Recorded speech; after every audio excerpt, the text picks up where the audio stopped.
我係嘟嘟貓馬博士，好啦，好快就到農曆新年咯，係咧啲天氣咧又凍又暖咧，咁就好容易令到我哋會得病啦。咁我哋唔想病啦，到放假嗰陣時，大家農曆新年會見人啊，或者去啲大型嘅活動裏邊啊，行花市啊咁樣，咁呢啲都係高危嘅地方感染嘅，我哋一定要保護好自己咧，就增強我哋嘅免疫系統。咁其中一隻我一定會 highly recommend 你咧，都一定如果你平日冇食咧，應該要食啦。呢個亦都係我哋沙士啊、Covid 嘅時候咧，一個最popular 嘅一個產品嚟嘅。佢唔單止有維他命 C， 佢仲有呢個叫做類黃酮 bioflavonoids 啦、rutin 咧、hesperidin 啦、rosehip 喺裏邊嘅，咁就令到個維他命 C 咧就更容易吸收入腸道啦，同埋冇咁容易氧化，so that 佢可以幫助我哋嘅免疫提升啦。類黃酮啊、rutin 啊呢啲咧，亦都幫我哋對抗炎症嗰樣嘢嘅喎。咁所以咧呢個係好重要。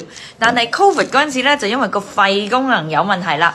咁而 NAC 咧，大家都應該成日都聽到我講啦，佢除咗係勁補肝之外咧，亦都係勁好咧 for 提升免疫系統。如果呢兩個1+1係等於3嘅 OK。嗱，我自從咁樣食咗之後，即係因為呢兩樣嘢我都日日食，因為佢哋係唔單止 for 免疫嘅，有 for 皮膚啊，有 for 血管啊，有 for 肝臟功能啊，有 for 美白啊咁樣樣。咁所以咧呢個我兩個長嘅嘢，我其實咁樣長期食咗，自從 Covid 啦係。應該係冇病過㗎 ，OK。咁我係有曳過，即係食嘢有曳啦，但係都 not good OK 嘅。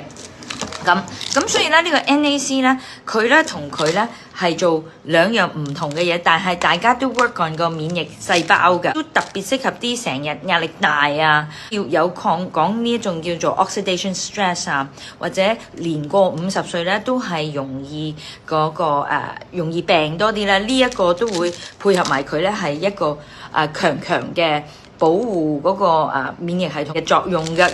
咁所以咧呢個亦都幫埋嗰個肺黏膜 mucus 呢啲咧，佢都減呢一段時間咧，我會 highly suggest 大家咁樣食啦。呢兩個不但可以幫到免疫系統之餘咧，亦都幫埋皮膚啦，亦都幫埋舒壓嘅。以中醫嘅角度咧，如果壓力大嘅人咧，就好傷肝嘅。咁而呢個勁補肝已經用咗好耐㗎啦，喺外國人嗰度，佢哋要嚟detox 個 liver 除肝嘅重金屬毒嘅，呢個係非常之好，連醫院都用過佢，我之前都有講過㗎啦。咁希望咁樣呢兩樣嘢加埋食咧，就會幫到大家。平日我每日食2粒嘅，呢個咧我就早晚1粒。不過如果你淨係貨免疫咧，呢個你可以每日食1粒，呢個就每日食1粒。咁如果作病起啦，咁呢個咧就早晚2粒，呢個就早晚1粒。希望可以咁樣幫到大家。